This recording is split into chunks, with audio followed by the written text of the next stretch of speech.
Hello, welcome back to the channel. So here we are going to weather this model up with some acrylic paints and acrylic washes.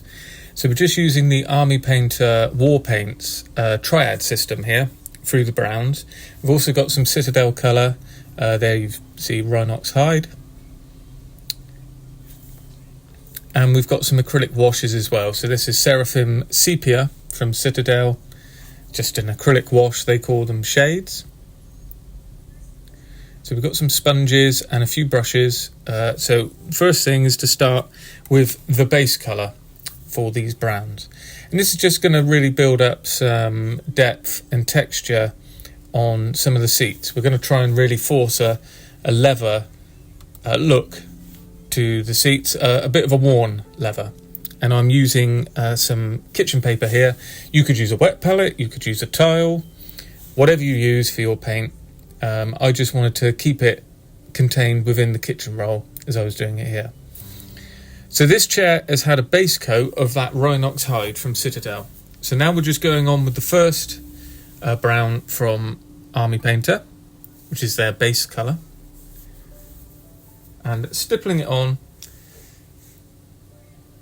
just to get the colour down onto the seat really. It will add some texture as well. I'm showcasing here the Army Painter War Paint paints, but you don't need to use any specific colour from this point of view. That's why I'm not being too over the top on telling you exactly which colour does what. You could do this with any range of complementary colours. It's just the triad system from Army Painter makes it easy that the three colours work together. But if you get three complementary leather brown colours, you could build this effect up as well. It's really just a case of layering three colours over an already dark colour, so I guess four shades of the same colour to build interest when you look at it. So we're now going on with the lighter colour here, which is the mid-tone. And you can start to see the effect now coming through. It's always better when it dries off. Acrylics don't take long to dry. There you can see we've got a nice bit of sheen, nice effect. That's good enough. You could stop there. That sells the effect. You look at it, you go, yeah, worn leather seat. But we're going to try and push it a little bit further now using the high point. So this is the third high tone in the range of three colours. And now we just want to be a bit sparing with these. Where it's a really lighter colour, you just want to be a bit careful. Try not to get too much on. Again, if you thin acrylic paints down, bring them down almost to like a wash consistency, you'll find that they will go on a lot smoother, dry a lot faster, and you can build up layers in that way, which is slightly different to oils and enamels. Although you can thin them, sometimes it's actually nice to work with the medium a little bit thicker, but they've got different properties. So acrylics, it's always better to thin stuff down, building up in layers, because the difference really between oils and enamels and anything kind of mineral based to acrylic and water based stuff is you cannot reactivate the water based products easily, if at all, once they've dried, whereas the oils and enamels, you can always reactivate them, so you've always got that chance to go back and correct things that you've done before, and that's not so easy with acrylics, so you just got to bear that in mind.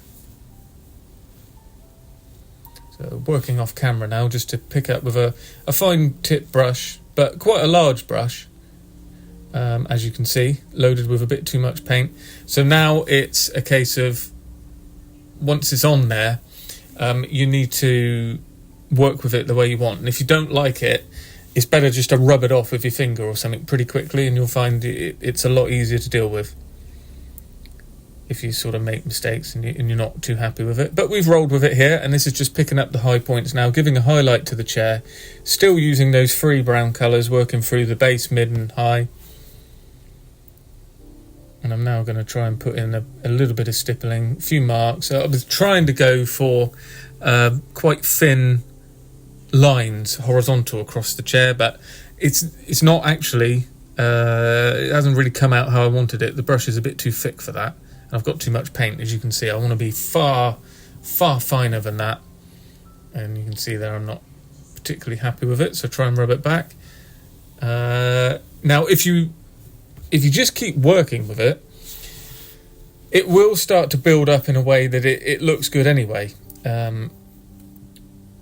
And I do come back to this. It's always, if you've never done this, if you try to do stuff on camera, you can do it perfectly off camera. The minute you turn the camera on, all hell breaks loose. But as it dries off now, you see it's a lot subtler. The saturation in the colour kind of goes out of it, and it's a much more muted tone, bringing us down to what we want it to be for the leather colour. But when it's wet, it looks a lot stronger. So now just going back over, I'm just enjoying it, really enjoying the process here, and going over, just adding a few more details. And again, this has really been 5 minutes, and that would have been even quicker if I wasn't filming it. And it's an easy way to go on through to do a little bit of weathering to certain parts of vehicles. This is an open top half track, so you're only going to be seeing it from certain angles. It's a good way to get somewhere pretty quick, is using acrylics. So now we're going to move that on forward. So using the same chair and the cushion pieces that we've just been looking at, we're now going to use this Citadel wash just to put a bit of sheen on there, add a bit of depth. Again, building up those layers and going on through like that. Again, different to an enamel wash where we might now wick some of that off. We're kind of using this more as a filter than an actual wash, because it's not washing into any recesses. It's changing the tone of the actual brown that we've got.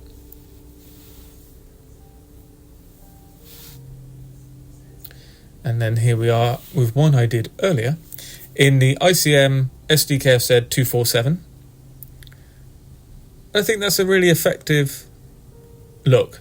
Again, through the top of a vehicle, it really sort of sells what I'm trying to achieve there. I think I'm reasonably happy with it. And we can see there now we've got the radio piece that I've got, because this is part of the video as well. This section will be repeated in the build video when we finally put that up. And that's also painted in with acrylics, all brush painted over the initial airbrush coat, which is MRP German grey. I forget the actual number now.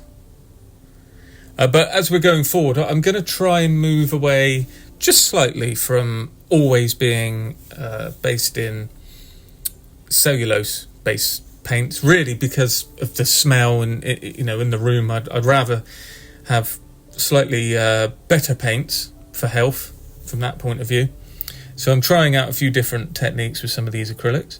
Now here we've got another Citadel wash. This is Agrax Earth Shade, which is a good one for nice earthy tones. And I've just gone in there with a sponge and just some of these earth tones that are in, again, the Army Painter War Paint set, which, to remind everyone, they did send me. So I've stippled in some of the kind of dusty, muddy coloured paints in there, and now I'm just using this wash just to kind of add a little bit more depth in some of the recesses. And as you can see, those holes are where the radio set goes, so I've just kind of been working under there just to build up some grime. Again, a lot of this at a glance. There you go, charred bone, one of the sort of dusty colours I've chosen, and oak brown as well, all from the Army Painter War Paint set. And we've also got some Vallejo model colour in there, the old German camo brown, I think it's called. It's basically the chipping colour for German vehicles. It's fantastic. I think it's German black brown. Excellent stuff. Everyone should have it if you are doing vehicles and chipping. I'm just sort of moving around now with this wash and just kind of building it up. And I'd encourage you to have a go with some of this stuff, but remember that it does dry on, so it doesn't stay workable. But when we get the build video, this one out, we'll go into more depth on how this actually finishes up. But this was really just a showcase in how I did the leather seat and some of the products you can use to kind of build up some depth. And as we get the main build video for this one out, we will go into more depth. So hopefully you've enjoyed that, and it showcased a few of the products that I've been using. And let me know if you use any acrylics for weathering and how you get on doing that in the comments below, and I'd be grateful to hear from you. So as always, thanks for watching. I'll see you in the next video.